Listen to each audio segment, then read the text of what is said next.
Hello, എല്ലാവർക്കും സുഖമായിരിക്കുന്ന ഉച്ചകൊണ്ട് റെഡിയായി മുളിയമ്മയുടെ. അപ്പോൾ ഇന്നലത്തെ കറികളൊക്കെ തന്നെയാണ് ഉള്ളത്. ഒരു സ്പെഷ്യലായിട്ട് ഇന്ന് ചക്കക്കുരുവും എന്താണ് ചക്കക്കുരു മാങ്ങയും കൂടെ വെച്ചു. നമ്മളങ്ങനെ പറയും, പാലക്കാട് ഇതുപോലെ ചക്കുരു മാങ്ങ. അപ്പോൾ അത് വെച്ച് ചക്കക്കുരു നല്ല ശരിക്ക് വെന്തൊടയണം അവർക്ക്, നമുക്ക് അങ്ങനെയല്ല. അപ്പം അങ്ങനെ അത് ഇന്നലത്തെ മീൻകറി ഞാൻ എടുത്തില്ല. പിന്നെ എന്നൊക്കെ എന്ത് വിശേഷം, പക്ഷേ ഇതൊക്കെ തന്നെ മതി. എനിക്ക് കൂടുതൽ ഞാൻ എപ്പോഴും പറയുന്നതാണ്, വെജിറ്റബിളാണ് കൂടുതലും സംതൃപ്തിയോടെ കഴിക്കണത്. ഇപ്പോൾ പള്ളിയിൽ പോയിട്ട് വന്നതാണ്.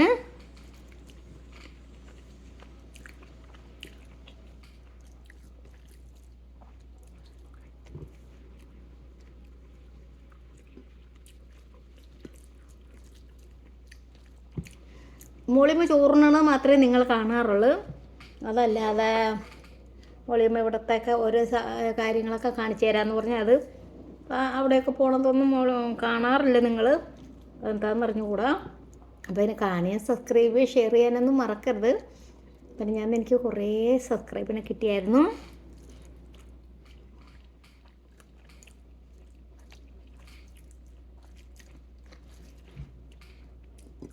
പിന്നെ ഓണമൊക്കെ ഇന്നലെ പറഞ്ഞ പോലെ തന്നെ ഓണമൊക്കെ അടുത്ത് ഇവിടെ ഇനിയും ഓണത്തിൻ്റെ എന്തോ റീൽസിൻ്റെ കോമ്പറ്റീഷനുണ്ട്. ഓണത്തിൻ്റെ സദ്യയാണോ ഫുഡ് ഏതുകൊണ്ടോ ഉണ്ടാക്കണം. അപ്പോൾ ഞാനും അതിൽ ചേരാനായിട്ട്, നമ്മൾ ഒന്നിനും പുറകോട്ട് നമ്മൾ പോകരുതല്ലോ. അപ്പോൾ നമുക്ക് സപ്പോർട്ടൊക്കെ ഉണ്ടാകണം, ഇനിയും വേണം. പിന്നെ രേണു സുധീനെ നമ്മൾ പറഞ്ഞില്ല, ഞാൻ അക്ബർ അങ്ങനെ ആ ഒരു ഭാഷ വിളിച്ചതിന് മോഹൻലാൽ വന്നിട്ട് പനിഷ്മെൻറ്റ് കൊടുത്തു. നല്ലത് പറയിപ്പിക്കണേ രേണുവിനെ കൊണ്ട് എന്ന് അക്ബറിനോട് പറഞ്ഞത് ഇഷ്ടപ്പെട്ടു. നിങ്ങൾക്കൊക്കെ ഇഷ്ടപ്പെട്ട് കാണുമെന്ന് കരുതണം. പിന്നെ ഓരോരുത്തരുടെ ഇഷ്ടമാണ്. രേണുവിനെ സപ്പോർട്ട് ചെയ്യാതിരിക്കുക. രേണുവിനെ ഞാൻ അറിയാം.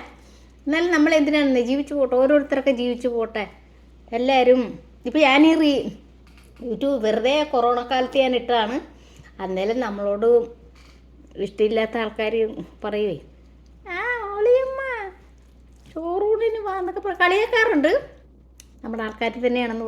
അത് ഇതില്ലെന്ന് വെയിലത്ത് തീയിൽ കുരുത്ത വെയിലത്ത് വാടരുതെന്ന് പറയും. നമ്മൾ സ്ട്രോങ് ആയിട്ട് പോകുക, അത്രേ ഉള്ളൂ. അപ്പോൾ അടുത്ത വീഡിയോ ആയിട്ട് വീണ്ടും കാണാം. Bye bye.